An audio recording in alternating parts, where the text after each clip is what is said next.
2025년 상하이 국제 스마트폰 포럼. 독일 명문 전자부품사 임원 한스 벨러가 삼성을 향해 던진 말입니다. 삼성? 그냥 값싼 아시아 제품이죠. 진짜 기술은 독일에 있습니다. 그의 명함 지갑 속엔 작은 메모지 하나가 있었어요. 코리어. 에사츠 독일어로 대체품이라는 뜻이었습니다. 하지만 불과 6개월 후 이 오만한 독일 임원은 한국 땅에서 무릎을 꿇게 됩니다. 단 한 줄의 공지가 세계 산업을 멈춰 세웠고 한 나라의 철학이 세상을 다시 움직이게 만든 놀라운 이야기. 지금부터 시작합니다. 작지만 강한 나라 대한민국. 당신의 구독은 우리의 진짜 이야기를 세상에 알리는 힘이 됩니다. 시작 전 구독, 좋아요, 알림 설정 부탁드립니다. 상하이의 화려한 국제 컨벤션 센터. 세계 각국의 스마트폰 업체들이 모인 가운데 한스 벨러는 여유로운 표정으로 와인잔을 기울이고 있었습니다. 55세의 그는 독일 최고 전자부품사에서 30년간 근무한 베테랑 임원이었죠. 그의 옆에선 중국 업체 대표들이 삼성의 최신 이미지 센서에 대해 열띤 토론을 벌이고 있었어요. 삼성 센서가 정말 대단하다던데요. 야간 촬영 품질이 혁신적이라고 하더군요. 중국 업체 대표가 말했습니다. 하지만 한스는 코웃음을 쳤어요. 삼성이요? 그냥 값싼 아시아 제품 아닙니까? 우리 독일 기술과 비교할 수준이 못 되죠. 그는 명함 지갑을 꺼내며 자신만만하게 말을 이어갔습니다. 독일은 200년 전부터 정밀 기계를 만들어 왔어요. 한국 같은 신생공업국이 우리를 따라올 수 있다고 생각하세요? 지갑 속엔 작은 메모지가 하나 끼워져 있었는데 거기엔 코리어, 에사츠라고 적혀 있었어요. 독일어로 대체품이라는 뜻이었습니다. 한국은 언제든 대체 가능한 나라라는 그의 생각을 보여주는 상징적인 메모였죠. 중국 업체들은 한스의 말에 고개를 끄덕였습니다. 역시 독일 기술이 최고죠. 삼성 말고 독일 센서로 가면 되겠네요. 한스는 흡족한 미소를 지었어요. 세계는 여전히 독일 기술을 중심으로 돌아간다고 믿었거든요. 하지만 그는 몰랐습니다. 바로 이 순간이 그의 인생에서 가장 큰 착각의 시작이라는 걸 말이에요. 그로부터 3개월 후 2024년 2월의 어느 평범한 아침이었습니다. 한스가 커피를 마시며 업무 메일을 확인하던 중 삼성에서 온 공지 한 통이 그의 눈에 들어왔어요. 이미지 센서 일부 제품군 단종 및 공급가 조정 안내라는 제목의 짧은 메일이었죠. 처음엔 대수롭지 않게 여겼습니다. 뭐 가격 좀 올린다는 거겠지. 우리한테 유리할 수도 있고. 하지만 점심시간이 되자 상황이 급변했어요. 중국의 주요 스마트폰 업체들이 잇따라 긴급 발표를 시작한 거예요. 샤오미 신제품 발표 무기한 연기, 오포 플래그십 스마트폰 출시 취소, 비보 올해 신제품 개발 중단. 한스의 휴대폰이 쉴 새 없이 울렸습니다. 중국 업체 대표들의 다급한 목소리가 들려왔어요. 한스, 큰일입니다. 삼성이 공급을 완전히 중단한다고 해요. 대체 센서를 당장 구해야 합니다. 그제서야 한스는 사태의 심각성을 깨달았어요. 삼성이 단순히 가격을 조정하는 게 아니라 아예 공급 자체를 중단한다는 거였거든요. 하지만 여전히 자신감을 잃지 않았습니다. 걱정 마세요. 독일이나 중국 기술로도 충분히 대체할 수 있어요. 오히려 기회가 될 수 있습니다. 그날 밤 한스는 자신의 판단이 옳다는 걸 증명하기 위해 밤을 새워 대체 업체 리스트를 작성했어요. 독일의 자이스, 중국의 옵토일렉트로닉스, 대만의 비스코테크까지. 이 정도면 삼성 따위 없어도 세상은 잘 돌아갈 거야. 그는 확신에 차서 잠자리에 들었습니다. 한 달 후 한스의 사무실은 아비규환이었습니다. 책상 위엔 각종 테스트 리포트들이 산더미처럼 쌓여 있었고 그의 얼굴은 창백했어요. 독일, 중국, 대만의 대체 센서들을 테스트한 결과가 참담했거든요. 야간 촬영에서 노이즈가 너무 심각합니다. 기술팀장이 보고했어요. 삼성 센서 대비 화질이 70% 수준밖에 안 나와요. 더 충격적인 건 전력 소모량이었습니다. 배터리 소모가 삼성의 2배예요. 심지어 과열로 인한 폭발 위험까지 있습니다. 한스는 믿을 수 없다는 표정으로 물었어요. 그럼 인공지능 처리 속도는 어때요? 그것도 문제입니다. 삼성 센서의 절반 수준밖에 안 돼요. 실시간 얼굴 인식이 거의 불가능합니다. 중국 업체들의 전화가 빗발쳤습니다. 한스, 이런 센서로는 제품을 만들 수가 없어요. 소비자들이 화질을 보자마자 환불을 요구할 거예요.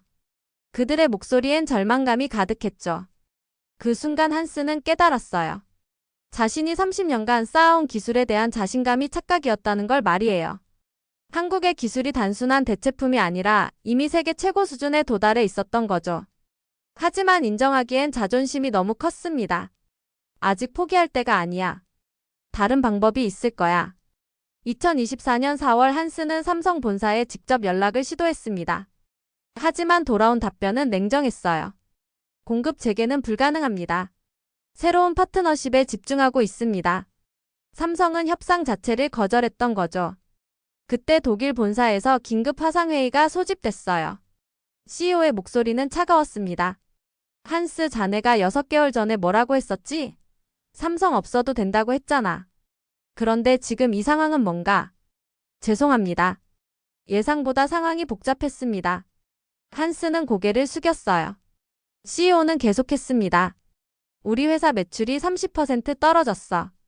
중국 고객들이 줄줄이 계약을 취소하고 있고 이 모든 게 자네의 오판 때문이야. 회의실은 정적에 휩싸였습니다. 그때 CEO가 최후 통첩을 던졌어요. 한국에 직접 가라. 그리고 무릎을 꿇더라도 다시 협상 테이블에 앉게 만들어. 자네가 틀렸다는 걸 인정하고 말이야. 한스의 자존심은 산산조각 났습니다. 30년간 쌓아온 독일 기술에 대한 자부심, 한국을 무시했던 오만함, 모든 게 한순간에 무너져 내렸어요. 그는 떨리는 손으로 한국행 항공편을 예약했습니다. 인생에서 가장 굴욕적인 출장이 될 거라는 걸 알면서도 말이에요. 인천국제공항에 내린 한스의 표정은 복잡했습니다. 화려한 공항시설과 첨단 기술들이 그의 눈에 들어왔지만 여전히 마음속엔 불편함이 있었어요. 이런 외형만 번지르르한 게 뭐가 대단하다고. 택시를 타고 강남으로 향하면서 한스는 창밖 풍경에 놀랐습니다.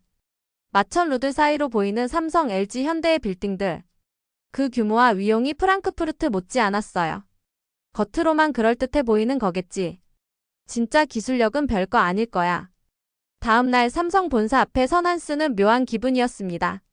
자신이 대체품 정도로 여겼던 회사가 이렇게 웅장할 줄은 몰랐거든요. 로비에서 만난 젊은 연구원이 그를 안내했어요. 20대 후반쯤 되어 보이는 청년이었는데 그의 눈빛엔 특별한 무언가가 있었습니다. 한국 기술에 대해 어떻게 생각하세요? 엘리베이터 안에서 청년이 물었어요. 한스는 당황했습니다.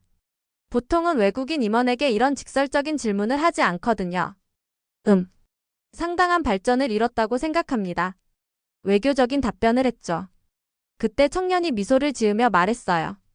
품질은 타협이 아니라 자존심입니다. 저희는 그런 마음으로 일해요. 그 말이 한스의 가슴을 파고들었습니다.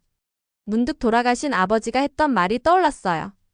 기술은 결국 사람의 정신에서 나온다.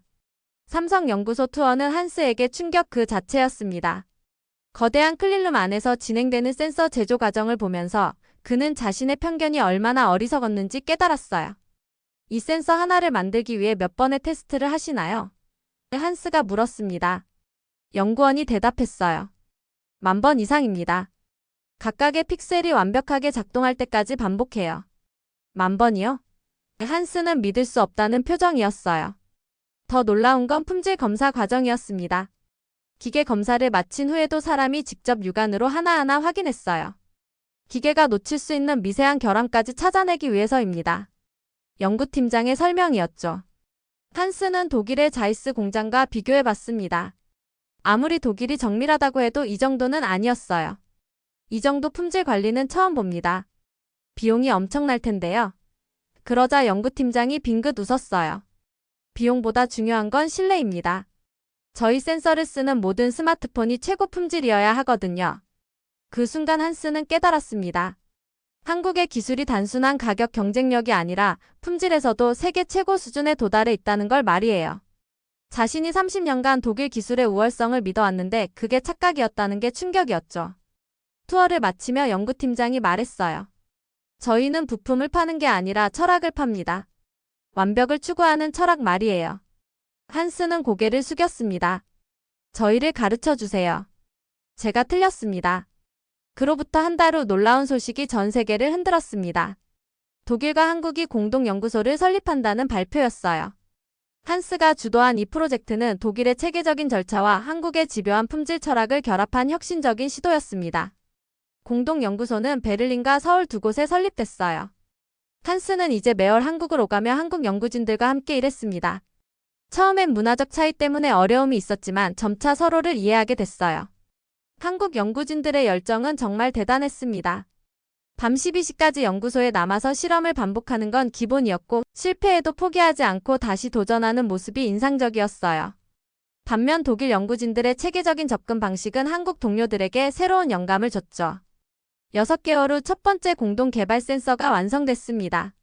테스트 결과는 놀라웠어요. 기존 삼성 센서보다 20% 향상된 화질, 30% 줄어든 전력 소모, 그리고 50% 빨라진 인공지능 처리 속도를 구현한 거였어요. 세계 언론들이 주목했습니다. 독일 마이너스 한국 협력이 만들어낸 기술 혁신 동서양 기술 철학의 완벽한 결합. 유럽과 미국의 주요 언론들이 대서특필했죠. 중국 업체들은 뒤늦게 따라가려 했지만 이미 기술 격차는 돌이킬 수 없을 만큼 벌어져 있었습니다. 2024년 12월 베를린에서 열린 국제전자부품 박람회. 한스는 기자회견장에서 마이크를 잡았습니다. 1년 전과는 완전히 달라진 모습이었어요. 오만했던 표정 대신 겸손함이, 편견 대신 존경이 그의 얼굴에 새겨져 있었습니다. 저는 30년 동안 한국을 무시해왔습니다. 한스의 고백으로 기자회견이 시작됐어요. 한국을 단순한 대체품 정도로 여겼죠. 하지만 오늘 이 자리에서 선언합니다. 한국은 단순한 부품 생산국가가 아닙니다. 세계 기술 혁신의 심장입니다. 기자들이 술렁였습니다. 독일 임원이 이렇게 공개적으로 한국을 칭찬하는 건 이례적인 일이었거든요. 한스는 계속했어요.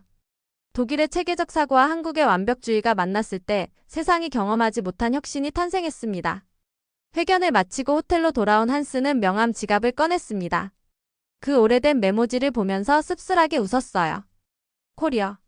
에사츠 1년 전 자신의 무지와 오만을 보여주는 증거였죠. 그는 새로운 메모지에 다른 글자를 적었습니다. 코리어 EXGLLENG, 독일어로 탁월함이라는 뜻이었어요.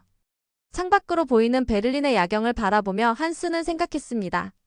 기술의 진정한 힘은 국가나 민족에서 나오는 게 아니라 완벽을 추구하는 사람들의 마음에서 나온다는 걸 말이에요. 한국에서 만난 젊은 연구원의 말이 다시 떠올랐습니다. 품질은 타협이 아니라 자존심입니다. 이제 한스는 알았어요. 진정한 강국은 다른 나라를 무시하는 나라가 아니라 다른 나라에게서도 배울 줄 아는 나라라는 걸 말입니다. 그리고 한국이 바로 그런 나라였다는 걸 말이에요. 한 줄의 공지가 세계 산업을 멈춰 세웠습니다. 하지만 더 중요한 건 한 나라의 철학이 세상을 다시 움직이게 만들었다는 거예요. 오만했던 독일 임원이 겸손한 동반자가 되기까지 그 과정에서 우리는 진정한 기술 강국의 조건이 무엇인지 배웠습니다. 바로 완벽을 추구하는 마음, 품질을 절대 타협하지 않는 자존심, 그리고 다른 이들과 함께 성장하려는 열린 정신이었죠. 이것이 바로 대한민국이 세계에 보여준 진짜 힘입니다. 기술은 사람의 정신에서 나오고 그 정신이 세상을 바꿀 수 있다는 걸 증명한 감동적인 이야기였습니다. 작지만 강한 나라 대한민국. 당신의 구독은 우리의 진짜 이야기를 세상에 알리는 힘이 됩니다. 다음 감동시라도 궁금하시다면 구독, 좋아요, 알림 설정 잊지 마세요.